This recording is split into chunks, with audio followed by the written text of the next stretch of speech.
Hello there, I'm Raymond Anderson, and as your storyteller for today, I'd like to tell you of a story about a boy who's met a girl and their imaginations ran wild, and they become better friends for it. This story is known as The Bridge to Terabithia. There was an 11-year-old boy named Jess Ahrens. He's a young artist who's often dealing with the difficulties of his home life, such as his family's farm, or the annoyances of his 4 sisters. Jess is quite insecure about his own identity. You see, he loves to paint, and he also loves to draw.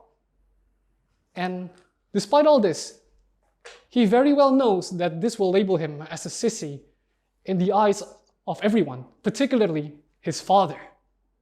One of his sisters, named Maybelle, always supports Jess Ahrens, and it's what made Jess Ahrens last in this family. In addition to that, his family is stretched super tight by poverty. He has little time to discover his own identity during the critical period of adolescence. He's quite fearful and angry, so he starts thinking,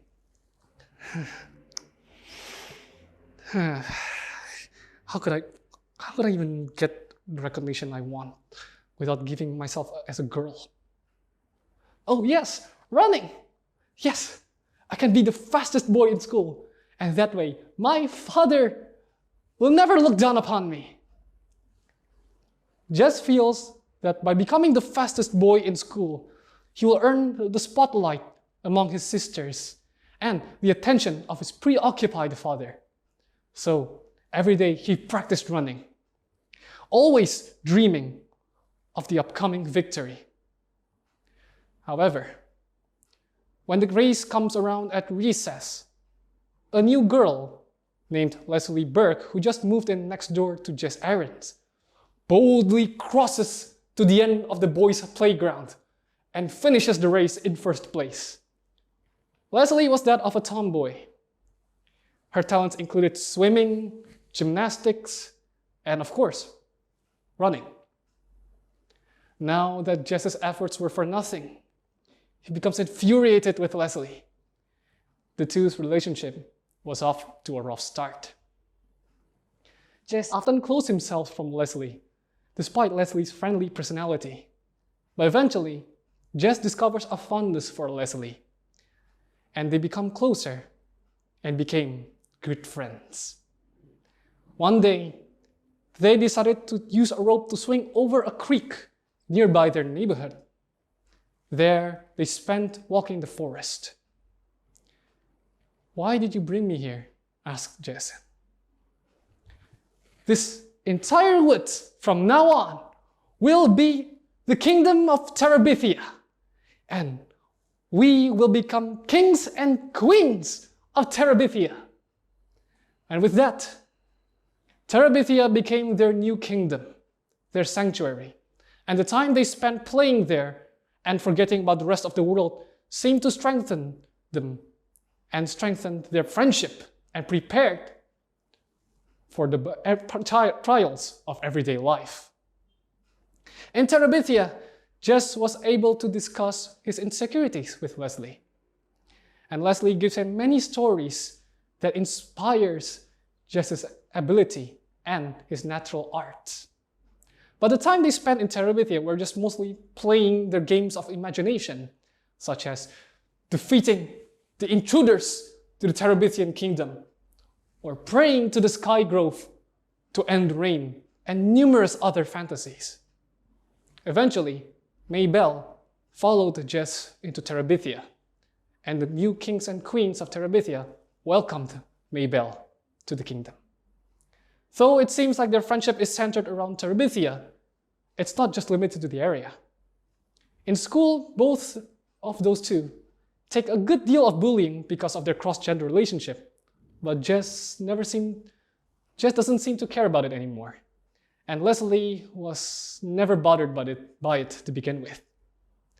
They spend a lot of time together in holidays, such as in Christmas, when Jess gives Leslie a puppy, and Leslie gives Jess a new expensive art set, one that could improve his natural ability. One day when Jess was complaining about going to the church for Easter with his family, Leslie decided to tag along with Jess errands. It was the first time she went to church, and there she became interested in the story of Christ. All those people wanting to kill him, despite Christ has never done anything wrong to them. The story is beautiful, don't you think? Such as the story of Socrates or Abraham Lincoln, commented by Leslie. Upon hearing this, Mabel was shocked, and she stormed in the conversation between the two. There, Mabel insisted that the Bible had to be believed, and the story was quite scary. Confused, Leslie asked Mabel, "Why?" To which Mabel responded, "Because God will damn people who don't believe in the Bible to hell." Leslie was a little bit disturbed, but nevertheless, Jess and Leslie remained the best of friends, and Jess discovers a purpose and comfort in Leslie's presence, to which he has never had before. A few days after, Jess was invited to a trip into an art museum by Miss Edmonds, which Jess had a long time crush on.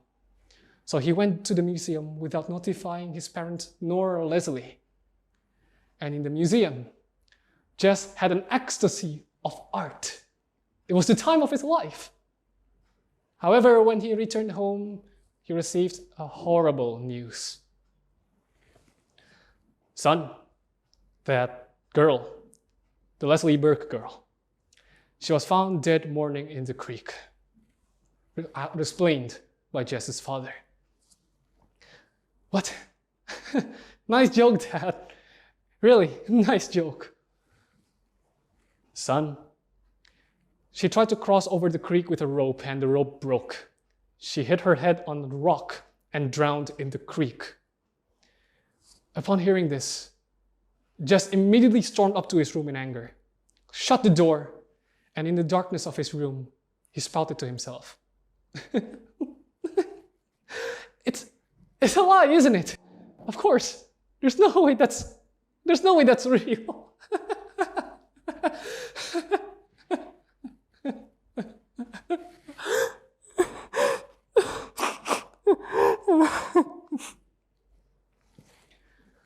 Just realized that his father wasn't lying, and now he will never see Leslie again. Jess wonders if Leslie is going to hell because she never believed in the Bible. Fortunately, Jess's father reassured Jess that girls like Leslie isn't going to hell, and God isn't that cruel. Therefore, Jess built a funeral wreath and placed it in a pine grove in Terabithia to remember Leslie. There, Mabel followed Jess' errands into Terabithia, to which, when she was spotted, Jess tried to escort her back.